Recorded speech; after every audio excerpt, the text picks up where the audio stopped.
La Bible dit dans le premier livre de la Bible, la Genèse, chapitre 1 et le verset 1. Au commencement, Dieu créa les cieux et la terre. Le commencement. Le mot Genèse veut dire le commencement. Et donc, le livre de Genèse est très important pour comprendre comment les choses ont commencé. Comment les choses étaient au commencement, on peut découvrir des choses importantes. Parce que Dieu a tout créé. Au commencement, Dieu créa les cieux et la terre. C'est-à-dire, c'est pas du hasard. C'est pas l'évolution.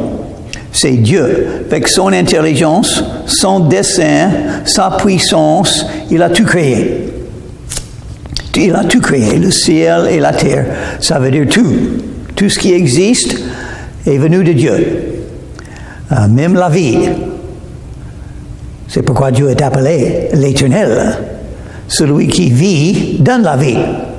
La vie vient de la vie. Ça, c'est un fait de science.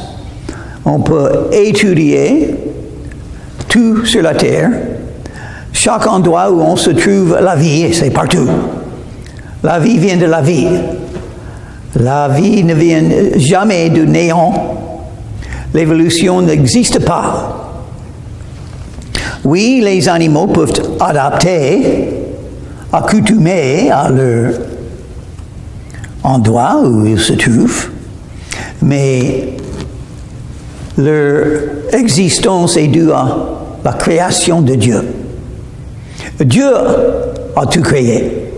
Oh, et on peut voir comment l'Ancien Testament est lié avec le Nouveau Testament, avec ce enseignement. Parce que la Bible dit, en parlant de Jésus, l'Évangile selon Jean, chapitre 1, les versets 1 et 2. Au commencement était la parole. Au commencement, ça, c'est le même mot, n'est-ce pas? Au commencement était la parole. Et qui est la parole? Jésus. C'est un de ses noms. La parole de Dieu, c'est Jésus-Christ. Au commencement était la parole. La parole était avec Dieu et la parole était Dieu. Donc, quand on voit le mot Dieu dans la Bible, on peut dire, oh, c'est Jésus. Le Fils de Dieu veut dire Dieu le Fils. Dieu est Dieu, il est tout puissant. Il peut faire ce qu'il veut faire. Évidemment, ce qu'il a fait, il a décidé de se manifester dans trois personnes. Le Père, et toute sa puissance, son amour. Le Fils, qui a été envoyé par le Père, Jésus-Christ, qui est la parole de Dieu, la manifestation de Dieu, la lumière de Dieu, la vérité de Dieu. Jésus-Christ.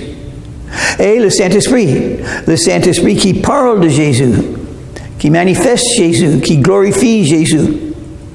Le Saint-Esprit qui illumine les cœurs, qui convaincra de péché, qui appelle à venir à Jésus, le Saint-Esprit.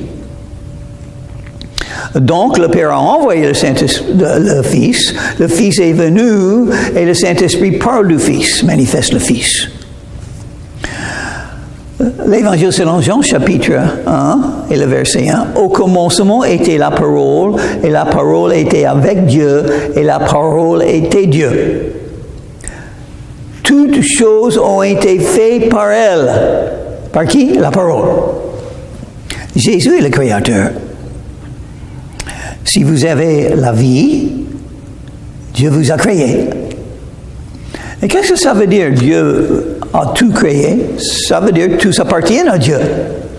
Chaque personne dans le monde appartient à Dieu. Chaque arbre, chaque animal, tout appartient à Dieu. Et Dieu a un dessein pour toutes choses. Une des valeurs, des bénéfices de la Bible, ça nous dit quelque chose de l'avenir. Le dessein de Dieu qui s'accomplira. Les prophéties, c'est-à-dire. On a le livre de Daniel, on a les prophètes de l'Ancien Testament, on a les enseignements de Jésus, on a le livre de Apocalypse, le dernier livre de la Bible, qui parle de l'avenir. Le premier livre de la Bible parle de le passé, plutôt. Mais le dernier livre de la Bible parle de l'avenir, plutôt. Un peu de présent, et un peu de passé, mais surtout l'avenir. Donc, Dieu nous a donné une Bible qui est étonnante. Ça parle de le passé, on peut savoir comment nous sommes là et pourquoi. Si Dieu vous a créé, ça veut dire vous êtes là pour servir Dieu. Et pourquoi Dieu a créé tant le monde? Parce qu'il aime les gens. Dieu a tant aimé le monde, l'amour de Dieu, qu'il a donné son Fils unique, afin que quiconque croit en lui ne périsse pas, mais qu'il ait la vie éternelle. Dieu vous a donné la vie, et il veut vous donner la vie éternelle. Vous avez la vie présente, la vie terrestre, la vie humaine, parce que Dieu a utilisé votre mère et votre père pour vous donner la vie sur la terre. Mais pour avoir la vie éternelle, il faut avoir Jésus dans le cœur. Jésus a dit, il faut naître de nouveau. Il y a une nouvelle naissance, une naissance spirituelle. Okay. Verset 2, Genèse chapitre 1, le verset 2. La terre était informe et vide au début quand Dieu l'a créée, au commencement. Il y avait des ténèbres à la surface de l'abîme et l'Esprit de Dieu se mouvait au-dessous des eaux. L'Esprit de Dieu. Maintenant, nous parlons de Dieu, ça veut dire le Père. Ça veut dire surtout Jésus, le Fils de Dieu. Et maintenant, on parle de l'Esprit de Dieu, tous les trois. Donc, quand la terre était là au début, n'avait pas de vie, n'avait pas d'animaux, pas des êtres humains, c'était informe et vide. J'ai une question. Pendant combien de temps est-ce que c'était informe et vide? Ça, on ne sait pas, à mon avis. Ça pouvait être longtemps que c'était informe et vide, mais comment est-ce que la vie est sortie de ça? La terre informe et vide. Et enfin, la vie a commencé. Ce n'était pas évolution. Verset 2. L'Esprit de Dieu se mouvait au-dessous des eaux. Dieu a fait quelque chose. Pour avoir quelque chose avec un dessein, il faut l'intelligence et puissance pour le faire. Je ne peux pas avoir... L'homme a créé des avions, enfin. Mais comment? Avec l'intelligence et la puissance de le faire. On ne peut pas avoir quelque chose organisé, compliqué, sans l'intelligence et la puissance de le faire. Dieu l'a fait. Dieu a agi. Il a agi. Et Dieu dit que la lumière soit. Et la lumière fut. Il faut faire attention. Les mots qui sont utilisés, c'est la parole de Dieu, c'est la vérité. La lumière soit. Mais, verset 1, au commencement, Dieu créa les cieux et la terre. Il a tout créé. Au commencement, tous les mondes, Mars, Jupiter, la terre, tous ont été créés, verset 1. Et le soleil, la lune, les étoiles, tous ont été créés, verset 1. Et combien de temps sont passés depuis verset 1 et verset 3? On ne sait pas. On ne sait pas. Il faut découvrir par la science peut-être. L'âge des rochers, l'âge de la terre, peut-être par la science, l'âge des lumières, des étoiles. Que la lumière soit, mais c'est pas le même mot. Que la lumière soit, c'est pas le même mot que verset 1, Dieu a créé. C'est pas le même mot. Il a tout créé, verset 1. Et verset 3, Dieu dit que la lumière soit. À mon avis, peut-être je n'ai pas raison, la terre est là, mais la lumière n'arrive pas à la terre. Comment ça pouvait se passer? Un firmament, quelque chose autour de la terre qui bloquait le soleil et la lune? Peut-être, hein? À mon avis, c'est vraiment possible parce que ne dit pas dans le verset 3 qu'il est en train de créer la lumière. La lumière soit en ce qui concerne la terre. Quand on pense à la terre, et maintenant on parle de la terre. La terre. C'était dans les ténèbres, verset 2, il y avait des ténèbres à la surface de l'abîme. Comment avoir les ténèbres? La lumière de soleil n'arrive pas. Comment avoir la lumière? La lumière du soleil arrive.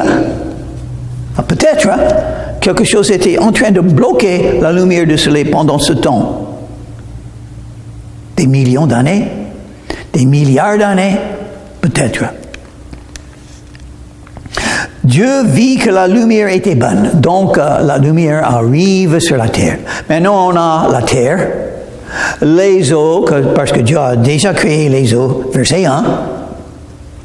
Et maintenant vous avez la lumière qui arrive sur la terre. Sans la lumière, on ne pouvait pas avoir la vie.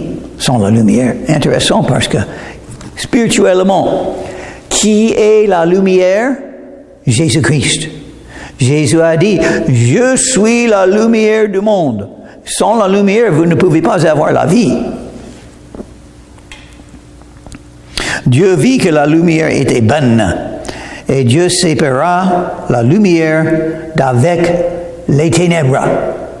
Et voilà, verset 4 déjà. Pourquoi la méchanceté, le mal, le diable existent? Parce que Dieu a créé comme ça. Il y a tous les deux, la lumière et les ténèbres. Les ténèbres symbolisent la méchanceté, le mal, la haine, le péché. La lumière symbolise la vie, la vérité et, par Jésus, la vie éternelle, la vie qui continue. Donc, au commencement, Dieu voulait créer ce combat, cette différence. Ils ne sont pas d'accord, la lumière et les ténèbres. Et même, on peut dire que la vie chrétienne, plus que toute chose, c'est un combat entre les ténèbres et la lumière. Pour échapper les ténèbres, il faut venir à la lumière. Il faut venir à Jésus, on peut échapper. Et après venir à Jésus, il faut continuer à marcher dans la lumière, par marcher en communion avec Jésus, c'est-à-dire parler avec lui, être soumis à lui, confesser les péchés à lui, pour rester en communion avec lui et dire la vérité. Les ténèbres existent. Les ténèbres spirituelles, et Dieu l'a créé comme ça. Et évidemment, Dieu aime voir le combat. Dieu aime sauver les gens des ténèbres par la lumière. Dieu donne la vie par la lumière. La lumière doit être là pour avoir la vie. Donc, verset 5. Dieu appela la lumière jour, et il appela les ténèbres nuit. Ainsi, il y eut un soir et il y eut un matin. Ce fut le premier jour. Pour avoir un jour de 24 heures, il faut les ténèbres la nuit, la lumière la journée. Ça, c'était le premier jour. Donc, à mon avis, le soleil était déjà là, la terre était déjà là, mais quand Dieu a fait, quand il a ôté quelque chose qui a bloqué la lumière du soleil, on avait le premier jour. De 24 heures, la moitié la lumière et l'autre moitié la nuit. Dieu dit qu'il y avait une étendue entre les eaux et qu'elle sépare les eaux d'avec les eaux. Un firmament. quelque chose entre la mer de la terre, ou les eaux de la terre, et les eaux plus hautes. Beaucoup d'eau. Et on sait déjà, la science nous dit qu'il y a beaucoup d'eau dans l'univers. Beaucoup d'eau. La glace, c'est pas seulement sur la terre où l'eau existe, il y a beaucoup d'eau. Et on pense que peut-être cette eau qui est au-dessous de la terre, c'est ça l'eau qui est tombée sur la terre pendant le temps de Noé. C'est possible. Et Dieu fit l'étendue, et il sépara les eaux qui sont au-dessous de l'étendue d'avec les eaux qui sont au-dessous de l'étendue. Et cela fut ainsi. Dieu appela l'étendue ciel. Ainsi, il y eut un soir et il y eut un matin. Ce fut le second jour. Dieu a tout créé. C'est dit, c'est très clair. Dieu a tout créé. Dieu existe. Son intelligence, sa puissance, son amour, son dessein, ça existe. Et c'est l'explication pour tout ce qu'on voit. Mais ce n'est pas beaucoup de détails qui sont donnés là. C'est quelques mots seulement. Comment connaître les détails de ce monde et cet univers? La science. Oui, la science est très importante. Mais pas l'évolution. Ça ne vient pas par l'évolution. C'était vite passé. On commence avec le verset 3. Et ça a été vite passé. Quelques jours sur le monde, Dieu a tout créé. Avant ça, peut-être, il y avait beaucoup d'années, beaucoup de siècles, des millions d'années peut-être, entre verset 1 et verset 3. Peut-être. C'est la science qui peut découvrir. Donc, je crois dans la science, mais pas dans l'évolution. C'est contre la science de dire la vie existe du néant. Ça, c'est contre la science. On peut étudier tout et on va dire la vie vient de la vie. La vie vient de la vie de Dieu au commencement. Dieu est la vie. Verset 9. Dieu dit que les eaux qui sont au-dessous du ciel se rassemblent en un seul lieu et que le sec paraisse. Et cela fut ainsi. Donc Dieu a fait la terre, le sec. C'était Dieu qui l'a fait. Donc on a la terre sec et les mers. Verset 11. Verset 10. Dieu appela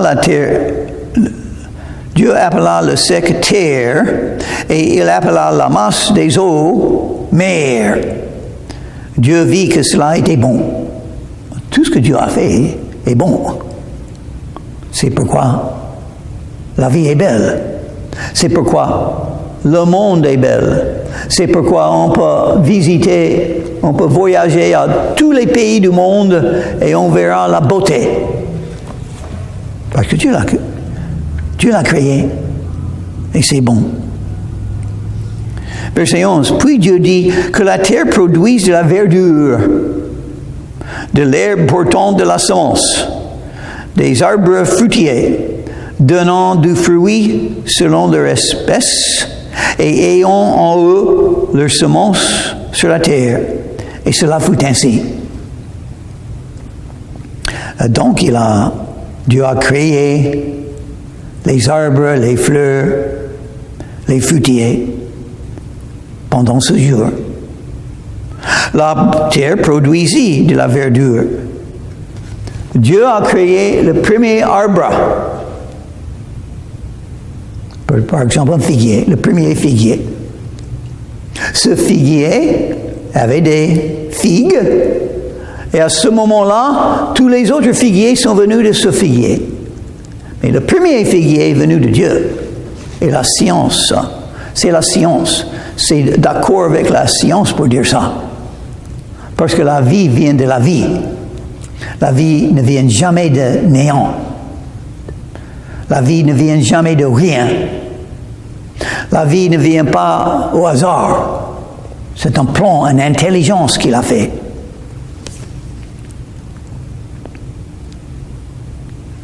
Puis Dieu dit, on a déjà lu, verset 12. La terre produisit de la verdure, de l'herbe portant de la semence selon son espèce, et des arbres donnant du fruit, ayant en eux leur semence selon leur espèce. C'est-à-dire, un figuier ne peut pas produire un autre arbre. Des pommes ne peuvent pas venir d'un figuier. Impossible. Donc l'idée de l'évolution, que des choses, une sorte de vie est venue d'une autre sorte de vie, c'est pas vrai. Et on peut voir ça par la science. Ainsi, il y eut un soir et il y eut un matin. Ce fut le 3e jour. Donc le 3e jour, Dieu a créé toute la verdure sur la terre.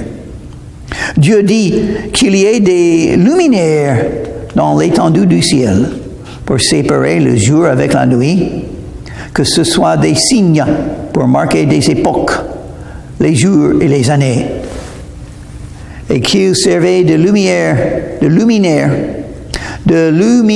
dans l'étendue du ciel pour éclairer la terre, et cela fut ainsi.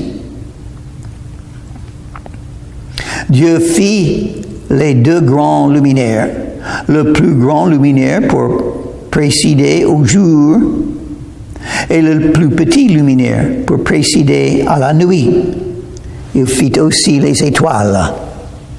Dieu les plaça dans l'étendue du ciel pour éclairer la terre, pour présider au jour et à la nuit, et pour séparer la lumière d'avec les ténèbres.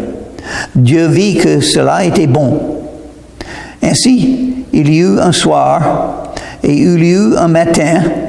Ce fut le 4e jour.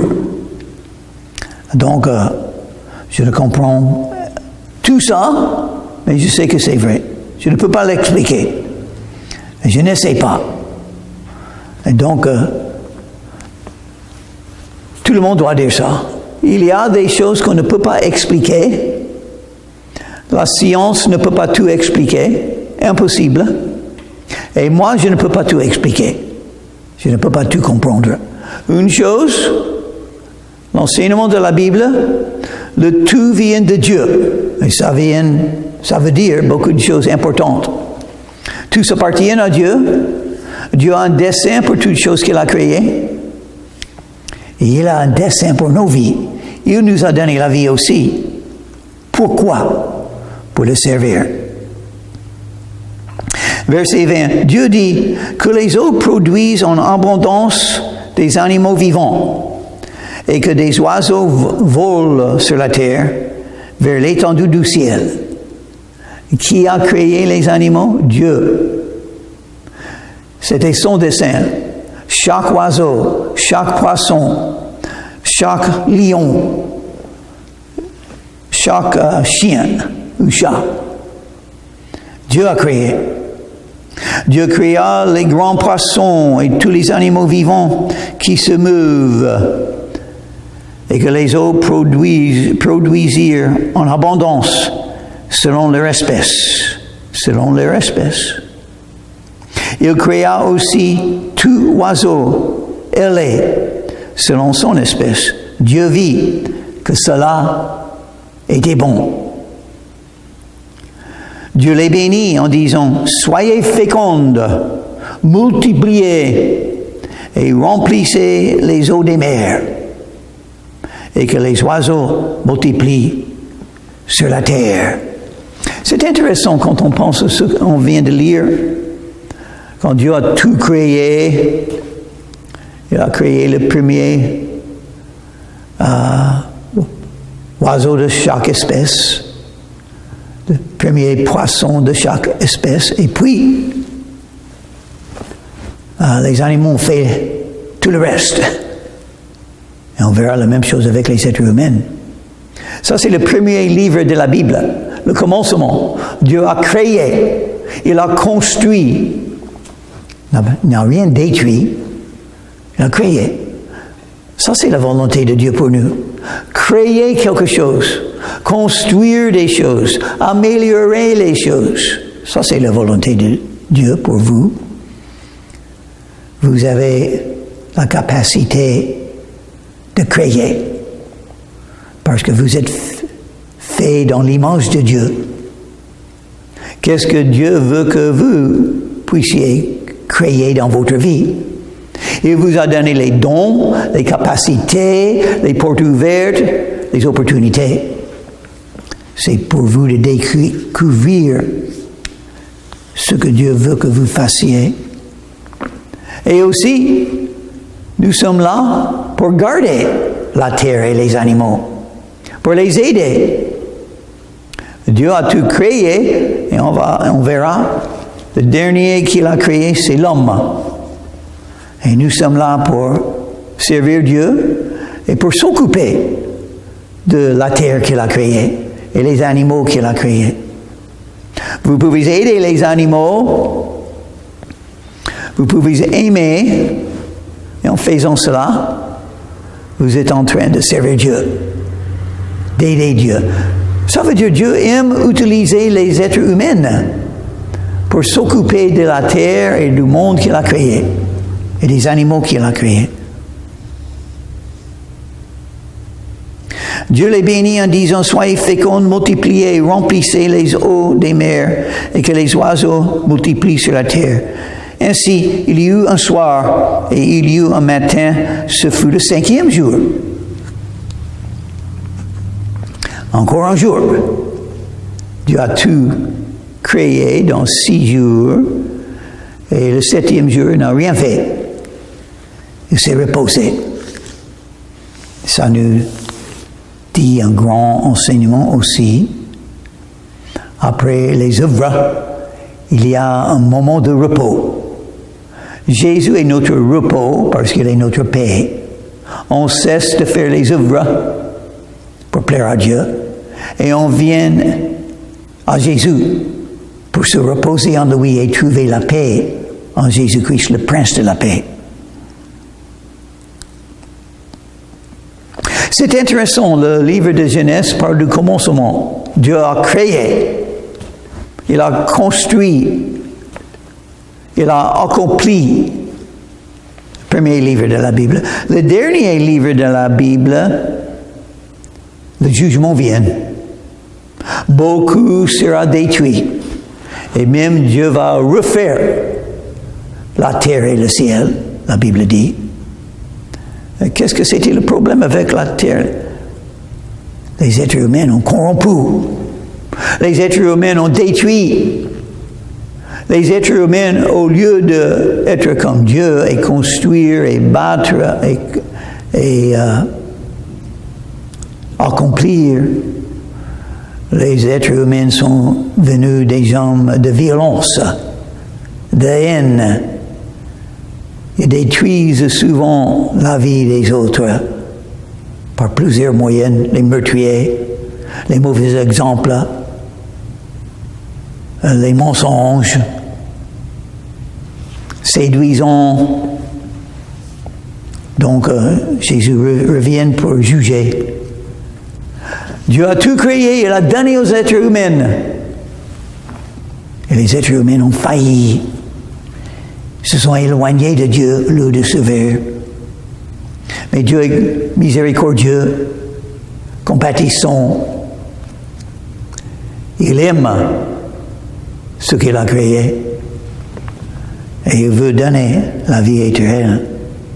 Dieu dit que la terre produise des animaux vivants sur leur espèce, du bétail, des reptiles et des animaux terrestres, selon leur espèce.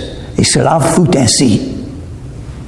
Dieu fit des animaux de la terre selon leur espèce, le bétail selon son espèce, et tous les reptiles de la terre, selon leur espèce. Dieu vit que cela était bon. J'espère que vous avez les yeux de Dieu, afin que vous puissiez voir tout ce que Dieu a créé, et vous pouvez dire, la vie est bonne. La création de Dieu est bonne. C'est un privilège d'avoir encore un jour et voir tout ce que Dieu a fait. C'est belle, c'est joli, c'est bon. C'est bon la vie. Et c'est mieux la vie en Jésus-Christ, la vie éternelle, la vie spirituelle. Il faut connaître ce Dieu qui a tout créé. Il faut chercher et trouver le dessein de Dieu pour votre vie. Vous êtes là parce que Dieu vous a créé. Il faut venir à Jésus et vous allez découvrir le pardon des péchés et la raison que vous êtes là. Servir ce grand Dieu qui aime tous. Il aime tout ce qu'il a fait. Il vous aime. La Bible dit, Romains chapitre 10 et le verset 13, « Quiconque invoquera le nom du Seigneur sera sauvé. »